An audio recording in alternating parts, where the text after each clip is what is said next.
নতুন দিল্লীত কেবিনেট বৈঠকৰ অন্তত ৰাজ্যৰ মুখ্যমন্ত্ৰী ডক্টৰ হিমন্ত বিশ্ব শৰ্মাই সংবাদ মাধ্যমক সম্বোধন কৰিছে। এই মুহূৰ্তত কি মন্তব্য আগবঢ়াইছে এয়া শুনাই লওঁ। আমি সাহিত্যিক পেঞ্চন দিওঁ, কিন্তু বহুত ক্ষেত্ৰত এটা দেখা গৈছিলে যে কিছুমান চৰকাৰী কৰ্মচাৰীকো বা বিষয়াকো আমি সাহিত্যিক পেঞ্চন দিওঁ, তেতিয়া চৰকাৰী পেঞ্চনৰ লগত তেওঁ সাহিত্যিক পেঞ্চনো পায়, অৰ্থাৎ দুটা পেঞ্চন পায়। আৰু এই দুটা পেঞ্চন পোৱা ব্যৱস্থাটো বিধিসন্মত নহয় বুলি আমাৰ বিভিন্ন অডিট অবজেকশ্যন হৈ আছিলে। সেইকাৰণে আজি আমি সিদ্ধান্ত ল'লোঁ যে যিসকলে চৰকাৰী পেঞ্চন নাপায় তেওঁলোকক আমি পেঞ্চন দিম, কিন্তু যিসকলে চৰকাৰী পেঞ্চন পায় তেওঁলোকক আমি পেঞ্চন নকৰি আমি সাহিত্যৰ বঁটা দিম। আৰু এই বঁটাত আমি এককালীন তেওঁক যি আমি সম্বৰ্ধনা পত্ৰ দিওঁ তাৰ লগত 50,000 টকা আমি আগবঢ়াম। তাৰমানে এতিয়া সাহিত্যিক বঁটা এটা বেলেগ হ'ব, সাহিত্যিক পেঞ্চন এটা বেলেগ হ'ব।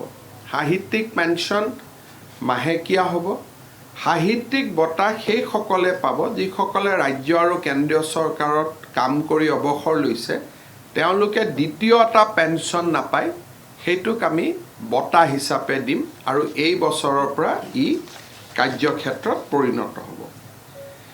তৃতীয়তে, আমাৰ অসমত বহু সংস্কৃত টোল বা বিভিন্ন ধৰণৰ পালি টোলছ আছে।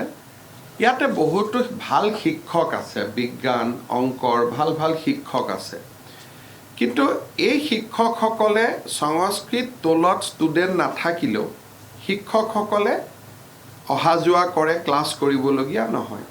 তাৰ কাৰণটো আছিল যে এওঁলোকৰ প্ৰশাসনীয় কণ্ট্ৰলটো উচ্চ শিক্ষা সঞ্চালকালয়ৰ লগত আছিল, সেইকাৰণে তেওঁলোকক ট্ৰেন্সফাৰ কৰিব পৰা নগৈছিলে।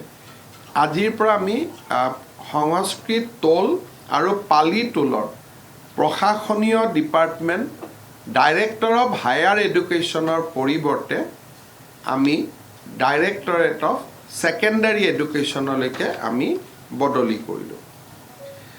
আপোনালোকে জানে যে যোৱা কিছুদিনৰ পৰা আমাৰ কংগ্ৰেছ দলৰ সভাপতি ভূপেন বৰা, দলৰ নেতা ৰকিবুল হুছেইন ডাঙৰীয়াই গো মাংসৰ ওপৰত তেওঁলোকে অস্বস্তি প্ৰকাশ কৰিছে বিভিন্ন স্থানত, আৰু যেন তেওঁলোকেও গো মাংসৰ প্ৰচলন নিবিচাৰে তেনেকুৱা এটা ধাৰণা এটা ৰাইজৰ সন্মুখত তেখেতসকলে দিছে।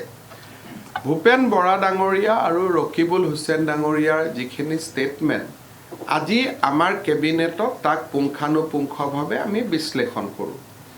আৰু আমি দেখা পাওঁ যে আমাৰ যিখন গো মাংস নিবাৰণী আমি আইন কৰিছিলোঁ, সেই আইনখন যথেষ্ট শক্তিশালী, কিন্তু তাত এটা প্ৰভিজন নাছিলে যে কমিউনিটি ফেষ্টিভেলত যে গো মাংস আমি খাব পাৰোঁ নে নাই, আৰু হোটেল ৰেষ্টুৰেণ্টত আমি গো মাংস খাব পাৰোঁ নে নাই।